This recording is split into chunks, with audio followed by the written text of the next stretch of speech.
बड़सर के पूर्व विधायक इंद्रदत्त लखनपाल कांग्रेस पार्टी से नाता तोड़ अब बीजेपी में शामिल हो गए हैं। बीजेपी में शामिल होने के बाद भाजपा से उपचुनाव में टिकट लेने में भी सफलता हासिल की है।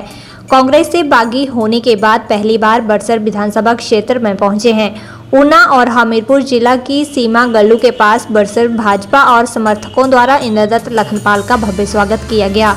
इस दौरान इंद्रदत्त लखनपाल के समर्थकों में काफी उत्साह देखने को मिला। गल्लू से लेकर समूह मैदान तक इंद्रदत्त लखनपाल का भव्य स्वागत किया गया।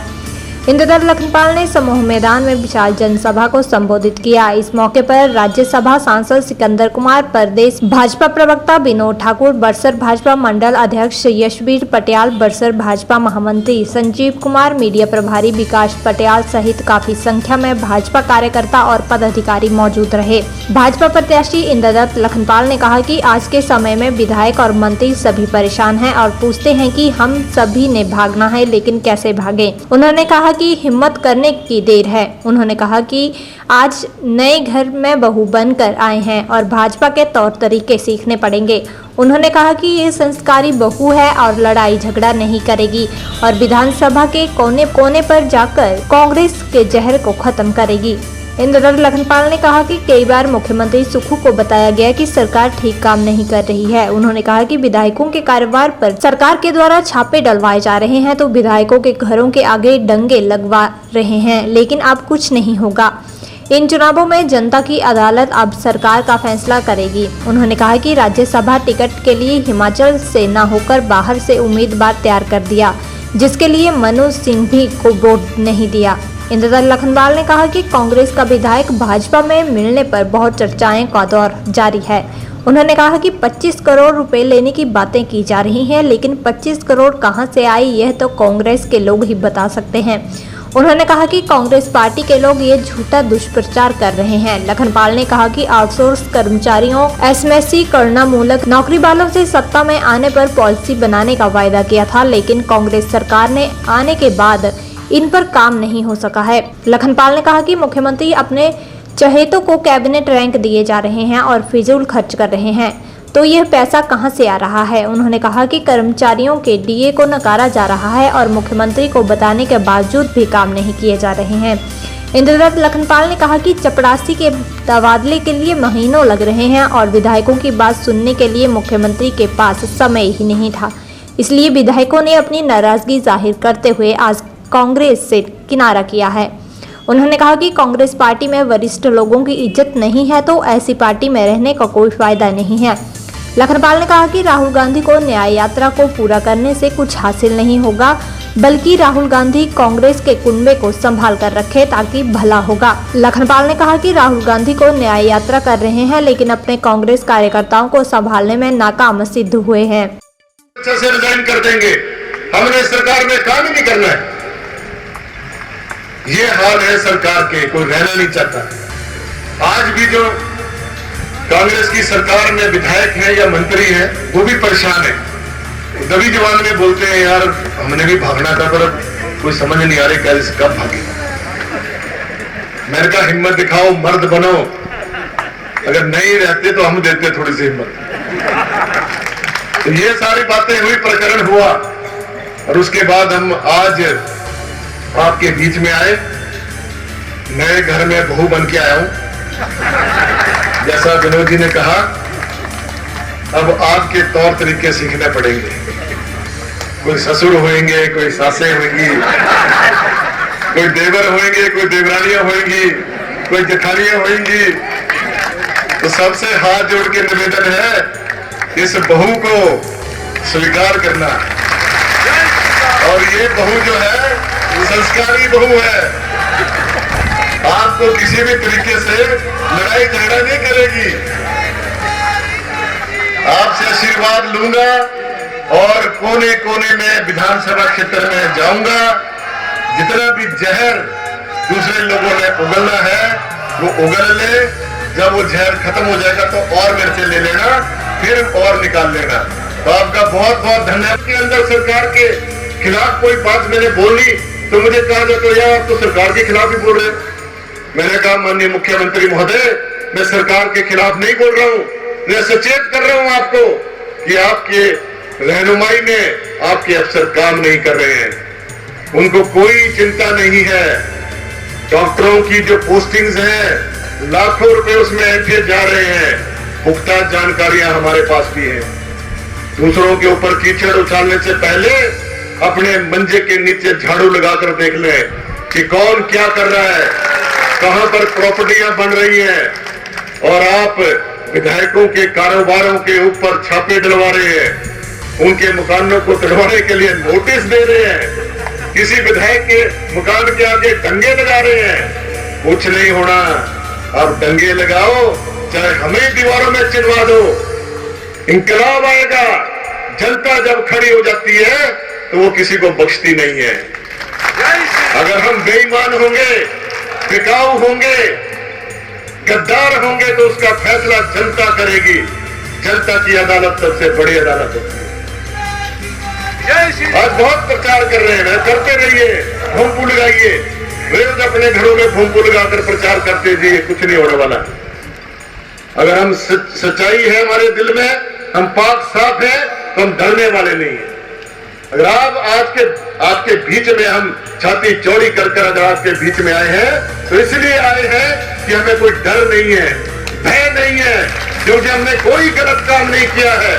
एक ऐसे व्यक्ति को राज्यसभा में भेजने जा रहे थे कांग्रेस के लोग, जो कांग्रेस के हितों के विपरीत जो है लड़ाई लड़ता है सुप्रीम कोर्ट के अंदर। जितने भी हमारे हिमाचल के पॉलिसीज हैं उनके खिलाफ वो वहां पर सुप्रीम कोर्ट में केस लड़ते हैं और उनके ऊपर उन्हें राज्यसभा में भेजने की बात कर दी। हमने विचार किया कि हमारे हिमाचल से कोई भी हो, क्या हमारे हिमाचल में कौल सिंह ठाकुर जैसे सीनियर नेता नहीं थे, रामलाल ठाकुर जैसे सीनियर नेता नहीं थे, विप्लव ठाकुर जैसी नेता नहीं थी, आशा कुमारी जैसे सीनियर नेता नहीं थे, जो 8 से 10 बार चुनाव जीत चुके हैं? क्या उनको राज्यसभा में नहीं भेजा जा सकता था? ऐसा क्या कारण हो गया था कि एक बहुत अमीर वकील को जो है राज्यसभा में भेजना? जो वकील एक केस लड़ने के लिए सुप्रीम कोर्ट में 1 करोड़ रुपए लेता है, तो आप बताइए अगर वो जीत कर चला जाता तो क्या हमसे मिलता? हम अपने सांसद महोदय सिकंदर जी को कहीं भी पकड़ लें, कभी फोन कर लें, अनुराग ठाकुर जी से कभी फोन पर बात कर लें, कभी उनसे मिल लें, सहजता से मिलते हैं, बात करते हैं, काम पूछते हैं, क्या काम है, हालचाल पूछते हैं। उस व्यक्ति ने तो कभी पूछना भी नहीं था। तो हमें अपने हिमाचल का आदमी चाहिए था, ये हमने निर्णय लिया और हमने क्रॉस वोटिंग कर दी। और उसके बाद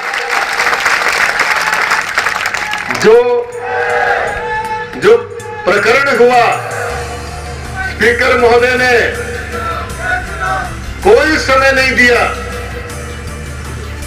जिस दिन यह प्रकरण हुआ उसी दिन 12:30, 1, 2 बजे के आसपास उन्होंने हमें नोटिस थमा दिए और शाम को 12 बजे जो है हमें एक्सपेल कर दिए।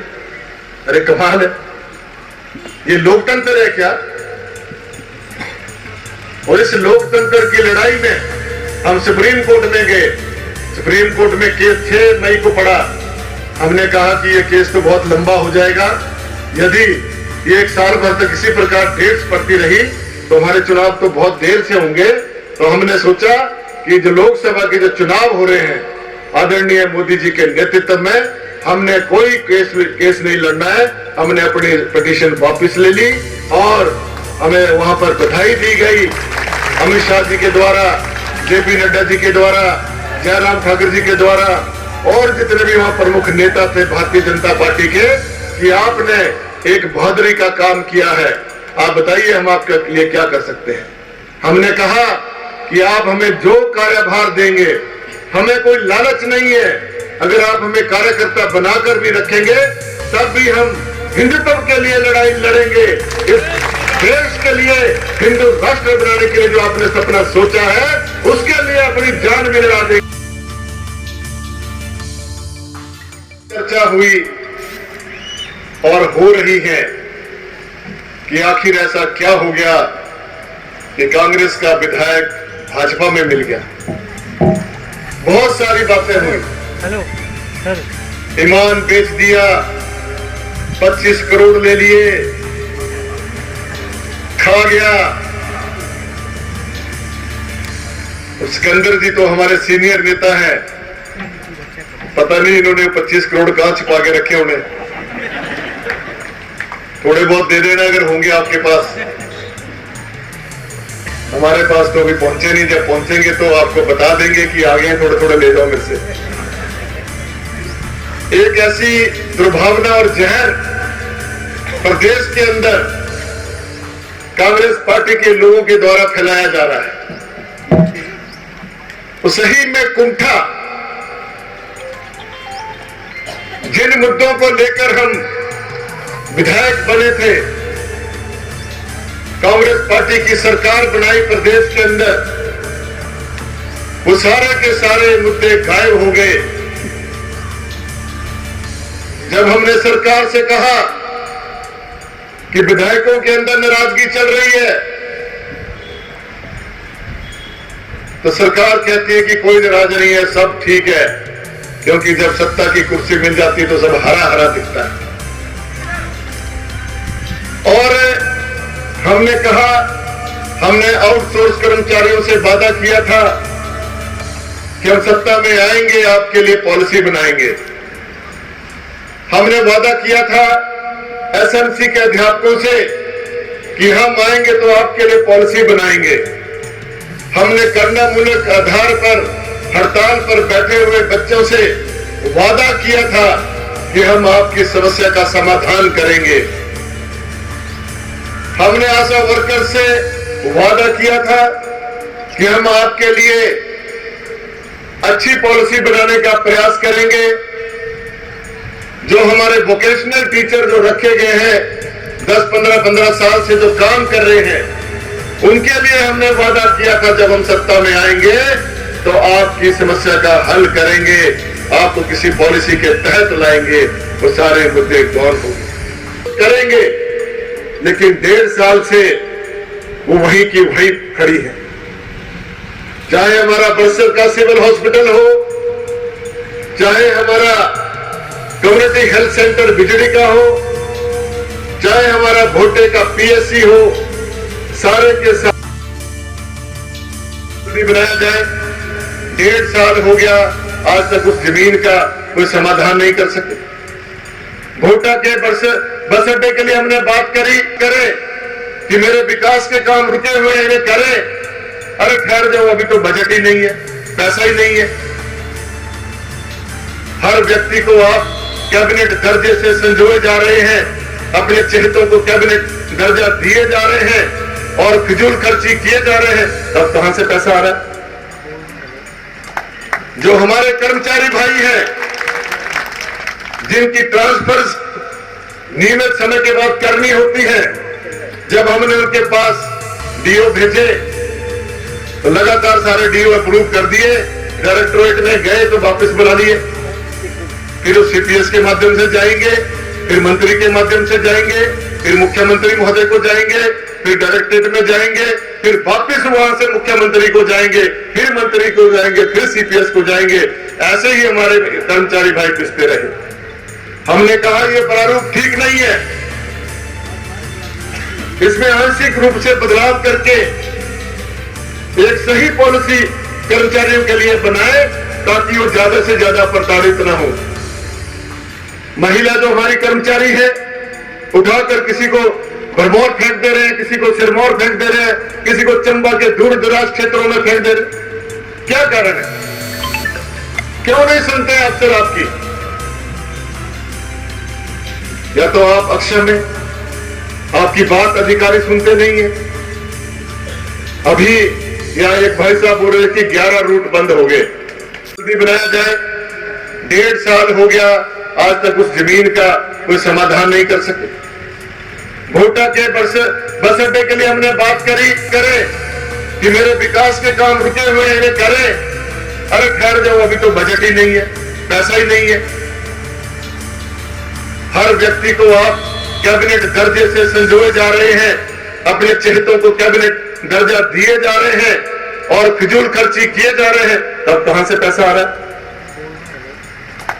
जो हमारे कर्मचारी भाई हैं, जिनकी ट्रांसफर नियमित समय के बाद करनी होती है, जब हमने उनके पास डीओ भेजे तो लगातार सारे डीओ अप्रूव कर दिए, डायरेक्टोरेट में गए तो वापस बुला लिए, फिर वो सीपीएस के माध्यम से जाएंगे, फिर मंत्री के माध्यम से जाएंगे, फिर मुख्यमंत्री महोदय को जाएंगे, फिर डायरेक्टरेट में जाएंगे, फिर वापस वहां से मुख्यमंत्री को जाएंगे, फिर मंत्री को जाएंगे, फिर सीपीएस को जाएंगे। ऐसे ही हमारे कर्मचारी भाई पिसते रहे। हमने कहा यह प्रारूप ठीक नहीं है, इसमें आंशिक रूप से बदलाव करके एक सही पॉलिसी कर्मचारियों के लिए बनाए ताकि वो ज्यादा से ज्यादा प्रताड़ित ना हो। महिला जो हमारी कर्मचारी है, उठाकर किसी को भरमौर फेंक दे रहे हैं, किसी को सिरमौर फेंक दे रहे हैं, किसी को चंबा के दूर दराज क्षेत्रों में फेंक दे रहे हैं। क्या कारण है? क्यों नहीं सुनते हैं अफसर आपकी? या तो आप अक्षम है, आपकी बात अधिकारी सुनते नहीं है। अभी यहां एक भाई साहब बोल रहे कि 11 रूट बंद हो गए। आया, मैंने माननीय जो हमारे एचआरटीसी के मंत्री हैं, डिप्टी सीएम हैं, मुख्यमंत्री हैं, एमडी साहब हैं, उनसे बात की कि हमारी ये सारी की सारी बसें आपने डाइवर्ट कर दी बिलासपुर की तरफ से, तो बरसर के लोग जो लुधियाना में काम करते हैं, जलंधर में काम करते हैं, अमृतसर में काम करते हैं, वो कहां से जाएंगे?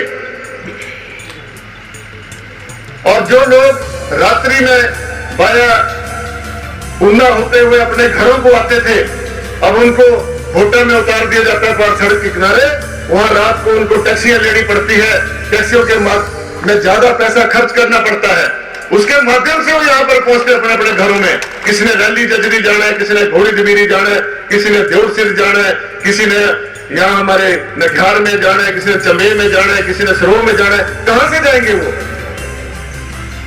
2 महीने में लगातार कहता रहा कि बदलाव कीजिए इसमें, तो चुप बैठे हुए, कोई जवाब नहीं दे रहे हैं। अरे विधायक आपसे बात कर रहे हैं, आपके पास विधायकों की बात सुनने का समय नहीं है। छोटे छोटे काम, छोटे छोटे जो पीएन की ट्रांसफर जो विद इन द ब्लॉक होती है, उसको कराने में महीनों लग जा रहे हैं। क्या कारण है? कैसी व्यवस्था परिवर्तन है? कोई समझ नहीं आ रहा है। कई मर्तबा हमने बात करने की कोशिश की, समझा रहे अभी कि नाराजगी बहुत ज्यादा हो रही है, विस्फोट होने वाला है। कोई नाराज नहीं है, सब ठीक है, सबसे मेरी बात हो गई है। हम सीनियर लोग थे, 45 वर्ष जिस संगठन में काम किया, खून पसीने से निजी जमीनें बेचकर उस गठन को हमने संजोया।